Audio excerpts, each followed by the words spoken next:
anggota pemerintahan di Indonesia. Kemudian ada sistem desentralisasi yang dimana pemberian otonomi daerah bagi daerah-daerah di Indonesia sehingga mereka mampu memiliki hak atau memiliki kewajiban untuk mengatur wilayahnya sendiri dan tidak hanya terpusat di pemerintahan pusat.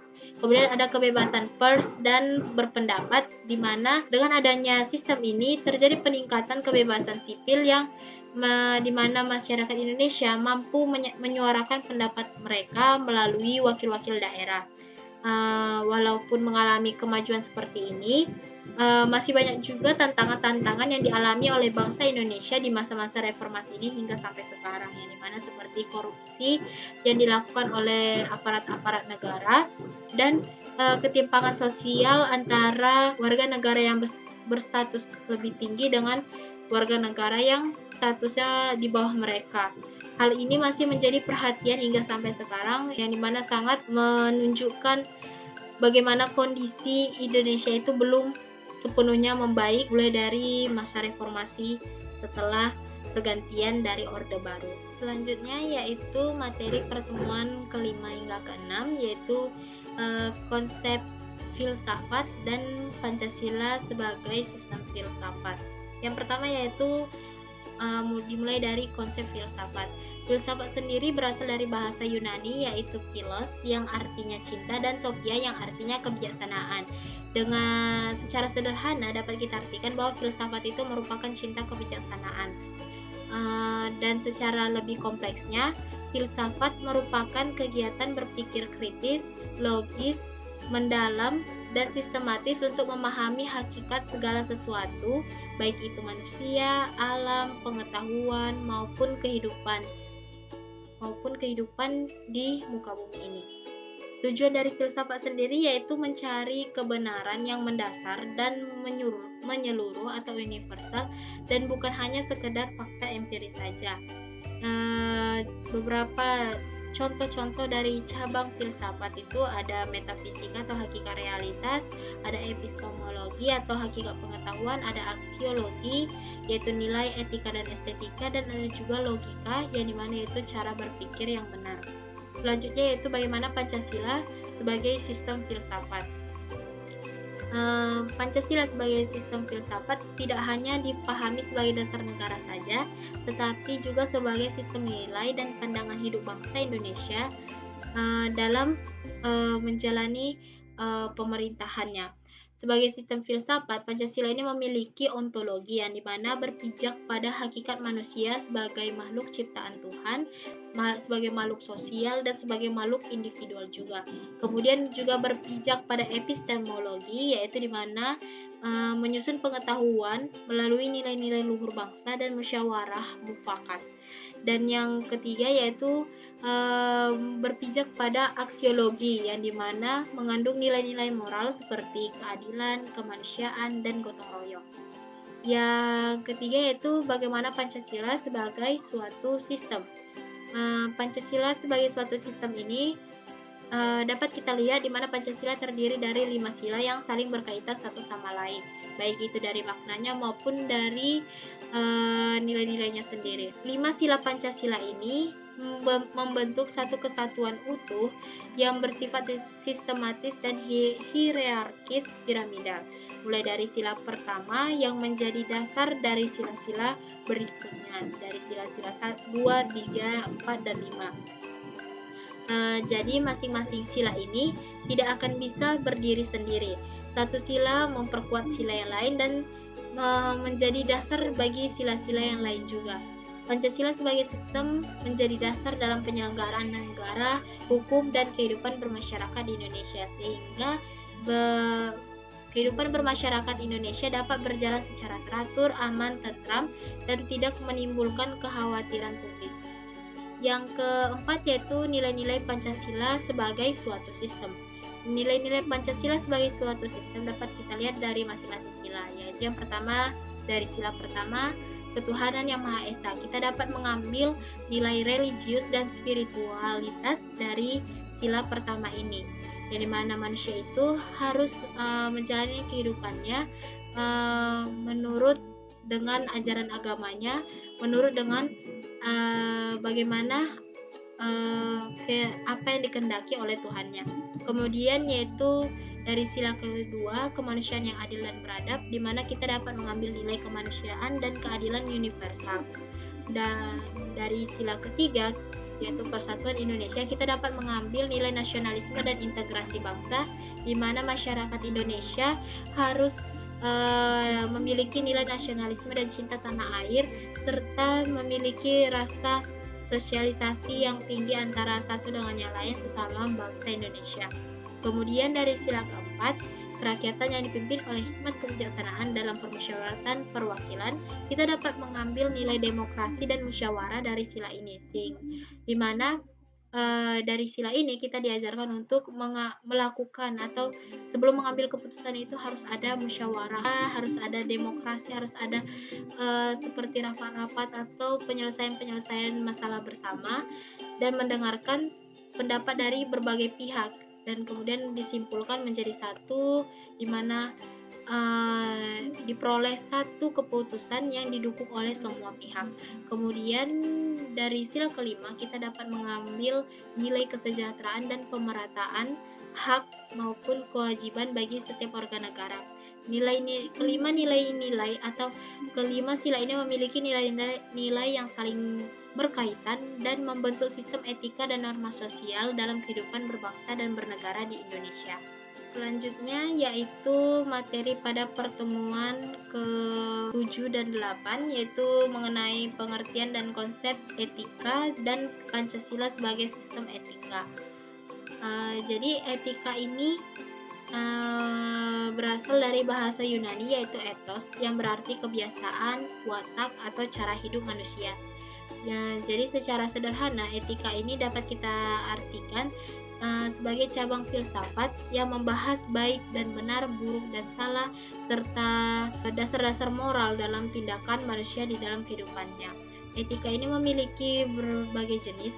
Ada dua jenis yang utama, yaitu ada etika deskriptif dan normatif.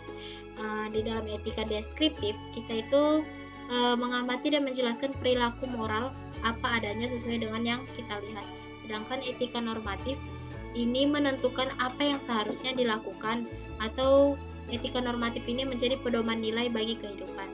Etika ini sangat penting bagi kehidupan, yang dimana menjadi landasan dalam mengambil keputusan moral, baik itu dalam kehidupan pribadi, sosial maupun politik. Yang kedua yaitu Pancasila sebagai sistem etika. Jadi Pancasila ini tidak hanya menjadi sistem filsafat, tapi Pancasila ini juga bisa menjadi sistem etika, yang dimana nilai-nilai moral yang ada di dalam sila-sila Pancasila itu dapat dijadikan pedoman etis dalam bersikap dan bertindak.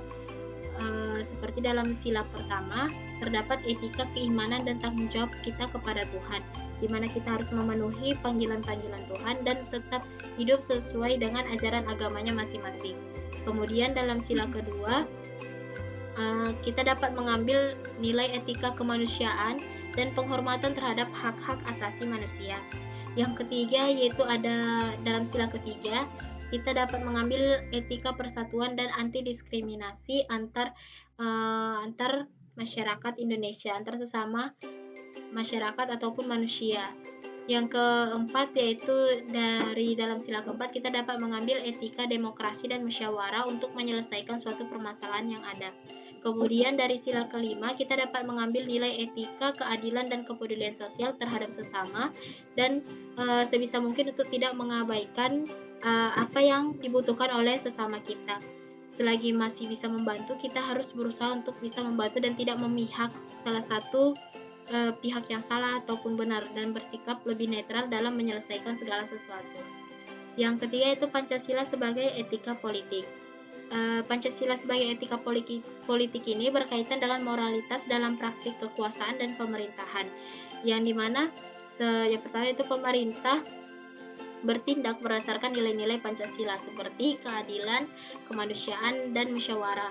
Kemudian pemerintah menggunakan kekuasaannya itu untuk melayani rakyat atau untuk memenuhi suara rakyat, bukan untuk kepentingan pribadi atau golongan. Yang ketiga yaitu pemerintah menjalankan sistem pemerintahan yang akuntabilitas, transparan, dan tanggung jawab etis dalam menjalankan tugas-tugasnya. Dan nilai-nilai sila yang paling menonjol dalam pelaksanaan pemerintahan ini yaitu sila keempat, di mana kerakyatan yang dipimpin oleh hikmat kebijaksanaan.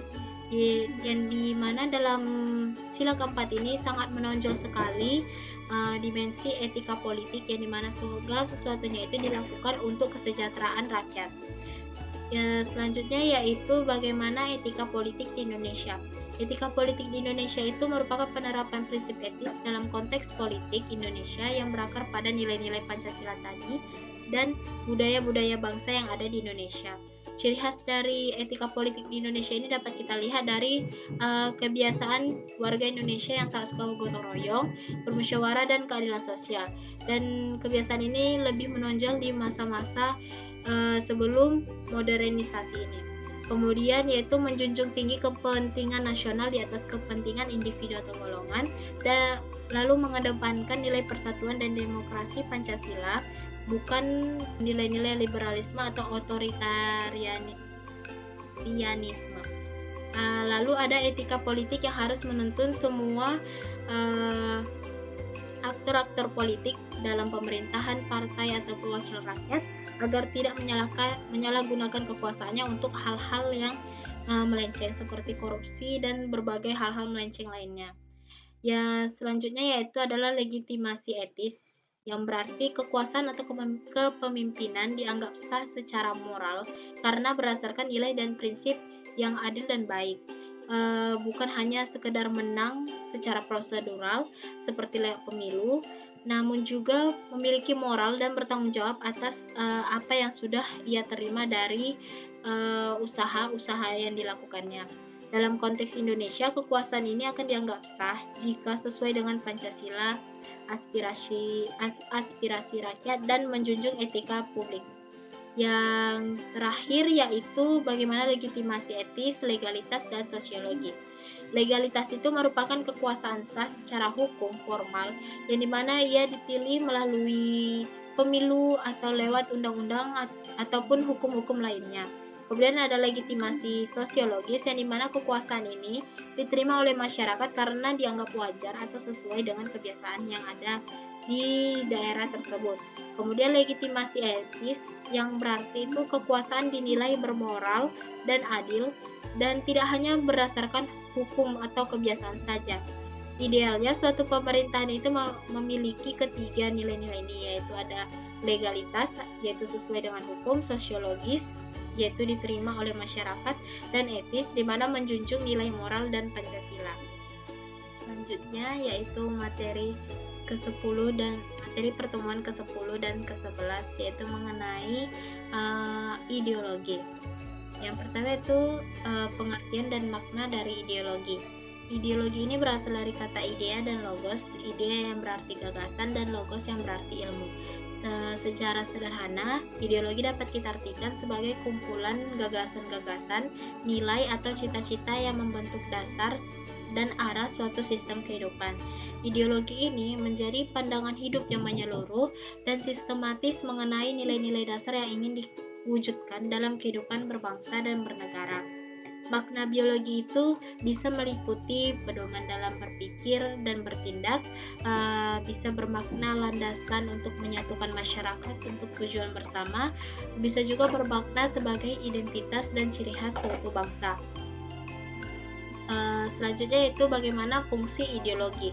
Ideologi ini sangat berperan atau berfungsi dalam orientasi dasar untuk melihat dan menilai realitas sosial politik. Ideologi juga berfungsi memberikan arah dalam kehidupan berbangsa dan bernegara di suatu negara. Kemudian ideologi juga berfungsi menyatukan perbedaan dalam masyarakat, menjadi dasar legitimasi kekuasaan dan kebijakan publik, serta ideologi ini berfungsi sebagai sumber motivasi dalam memperjuangkan cita-cita bersama. Ideologi ini memiliki jenis-jenis berdasarkan